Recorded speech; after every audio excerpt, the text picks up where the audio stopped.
काला सांवला 15 साल का लड़का रोहन एक छोटे से घर के बाहर उदास बैठा था। रोहन ने पुराने मैले कपड़े पहन रखे हैं। अगर मैं स्कूल जाऊंगा तो क्लास में सारे बच्चे फिर से मेरे काले रंग का मजाक बनाएंगे, मुझे परेशान करेंगे। तभी घर के अंदर से रोहन के माता पिता दीपेश अनुजा बाहर आते हैं। रोहन बेटा, तू यहाँ क्यों बैठा है? तुझे स्कूल नहीं जाना है? नहीं पिताजी, क्लास में सब बच्चे मेरा मजाक उड़ाते हैं, मुझे काला कलौटा गरीब कहते हैं, मुझे नहीं जाना स्कूल। बेटा, तुम दूसरे बच्चों की बातों पर क्यों ध्यान देते हो? लोगों का तो काम ही होता है इंसान की कमजोरी पर हंसने का। पर बेटा, तुम्हें इस समय बच्चों पर नहीं, अपनी पढ़ाई पर ध्यान देना है। तुम्हें पता है ना, हमने कितनी मुश्किल से तुम्हारा दाखिला इतने बड़े स्कूल में करवाया है। अब अगर तुम ही पढ़ाई नहीं करोगे तो आगे चलकर हमारा सहारा कौन बनेगा? हाँ रोहन बेटा, हमें तुमसे बहुत आस है बेटा। इस गरीबी भरे जीवन से हम बहुत परेशान हो चुके हैं, इसलिए हम नहीं चाहते कि तुम्हारा आने वाला दौर भी हमारी तरह गरीबी में बीते। अपने माता पिता के खातिर ही पढ़ाई में ध्यान दे बेटा, और पढ़ लिख कर एक अच्छा काबिल इंसान बनकर अपनी ये सारी गरीबी दूर कर दे। अपने माता पिता की बातें सुनकर रोहन दुखी हो जाता है। दीपेश अपनी पत्नी और बेटे के साथ जामपुर गांव में अपने छोटे से घर में रहकर सालों से बड़ी गरीबी में अपना जीवन बिताता आ रहा है।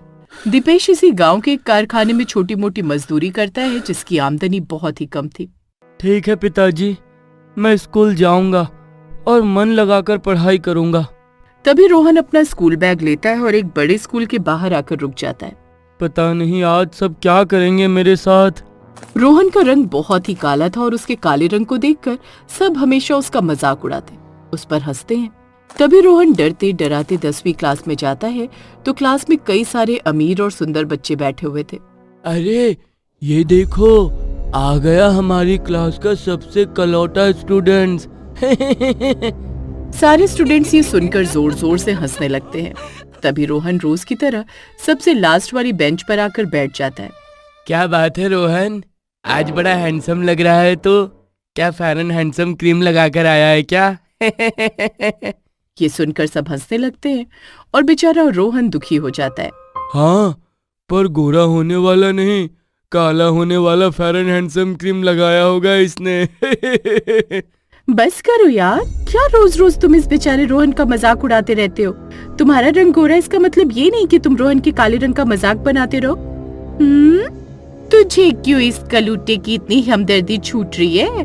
कहीं तुझे इससे प्यार तो नहीं हो गया ना? ये सुनकर सब हंसने लगते हैं। अगर मैं यहाँ बैठा रहूंगा तो सब ऐसे ही मेरे काले रंग का मजाक बनाते जाएंगे। मैं यहाँ से बाहर ही चला जाता हूँ। रोहन क्लास से बाहर चला जाता है और स्कूल के ग्राउंड में आकर बैठ जाता है। भगवान जी, आपने क्यों मुझे इतना काला बनाया? क्या मैं पूरी दुनिया के लिए मजाक का जरिया बन गया हूँ? क्या सब मेरे काले रंग का मजाक बनाते रहेंगे? तभी वहाँ पर रोहन के क्लास का टीचर विनोद आता है। रोहन, तुम यहाँ क्या कर रहे हो? चलो क्लास में। जी जी जी सर। रोहन टीचर के साथ क्लास में आकर बैठ जाता है। अब टीचर जो पढ़ाते रोहन उस पर बिल्कुल भी ध्यान नहीं देता। थोड़े समय बाद टीचर बाहर चले जाते हैं। अब इसी तरह दिन प्रतिदिन बीतने लगे। रोहन जब भी स्कूल में आता है तो क्लास के सभी बच्चे उसके काले रंग का मजाक उड़ाते हैं। एक दिन दोपहर में रोज की तरह रोहन अकेला स्कूल के पार्क में बैठकर अपना टिफिन खा रहा था। तभी वहाँ उसकी क्लास का स्टूडेंट रमेश आता है। ये क्या रोहन, तू अकेले खाना खा रहा है?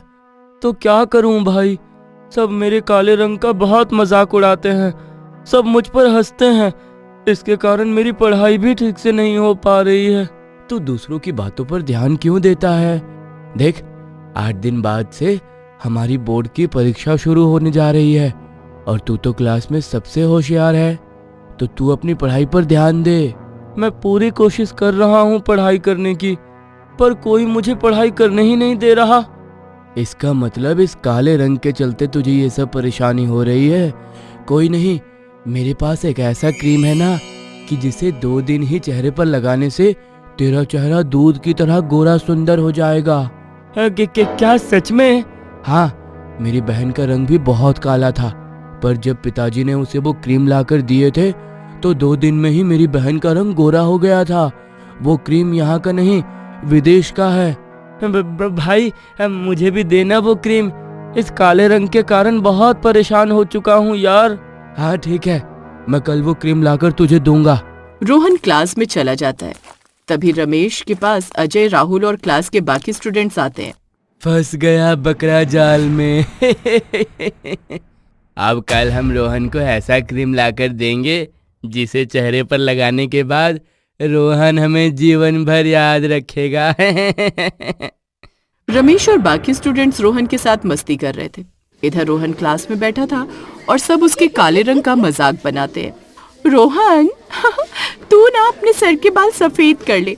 अब तेरा चेहरा तो गोरा हो नहीं रहा, बाल सफेद कर लेगा तो कुछ तो होगा तेरे शरीर का हिस्सा जो गोरा दिखेगा। ये सुनकर सब हंसने लगते हैं। जितना मजाक उड़ाना है मेरा उड़ा लो, पर 2 दिन बाद मैं भी तुम सबकी तरह गोरा हो जाऊंगा। हाँ। तभी रोहन पढ़ाई करने में लग जाता है। अगले दिन रमेश रोहन को एक क्रीम की छोटी बोतल लाकर देता है। इसे रात को सोते समय चेहरे पर लगाना और सवेरे चेहरा धो लेना। थैंक यू रमेश, सच में तू मेरा सबसे अच्छा दोस्त है। तू मेरी कितनी हेल्प कर रहा है भाई। हेल्प तो मैं अपने आप की कर रहा हूँ रोहन। हम सबको पता है कि तू पढ़ाई में कितना होशियार है और हम नहीं चाहते कि तुझ जैसा काला कलोटा इस बार 10वीं क्लास में नंबर 1 से पास हो। अब इस क्रीम को लगाने के बाद तेरे चेहरे के साथ वो होगा जिसकी तूने कल्पना भी नहीं की होगी और तू इस साल परीक्षा दे ही नहीं पाएगा। तभी दोनों क्लास में आकर बैठ जाते हैं और टीचर सबको पढ़ाने लगते हैं। अब रोहन टीचर के हर पूछे गए सवालों के सही सही जवाब देने लगता है।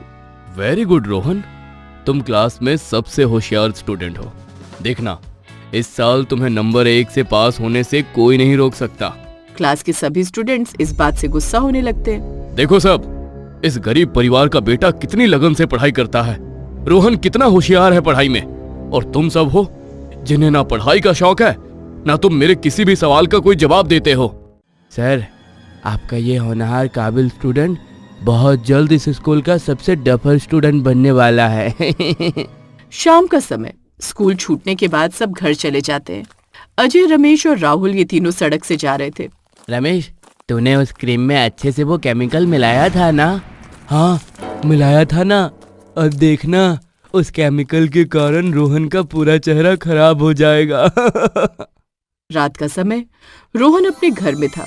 तभी वो रमेश की दी हुई वो क्रीम अपने चेहरे पर लगा लेता है। रोहन बेटा, ये क्या लगा लिया तूने अपने चेहरे पर? माँ, ये एक क्रीम है, इससे काला रंग बहुत जल्द गोरा हो जाता है। अच्छा, चलो अच्छा है, कम से कम तुम्हें इस काले रंग से छुटकारा तो मिल जाएगा। अब बहुत जल्द मेरा ये काला रंग गोरा हो जाएगा और फिर मैं भी दूसरों की तरह सुंदर दिखने लगूंगा। अगले दिन सवेरे रोहन जब नींद से जागता है तो उसका पूरा चेहरा लाल हो चुका था और वो काफी जलन कर रहा था। मेरा चेहरा। क्या हुआ रोहन बेटा, तेरा चेहरा इतना लाल कैसे हो गया? माँ, मुझे चेहरे पर बहुत जलन हो रही है। ये क्या हो गया रोहन को?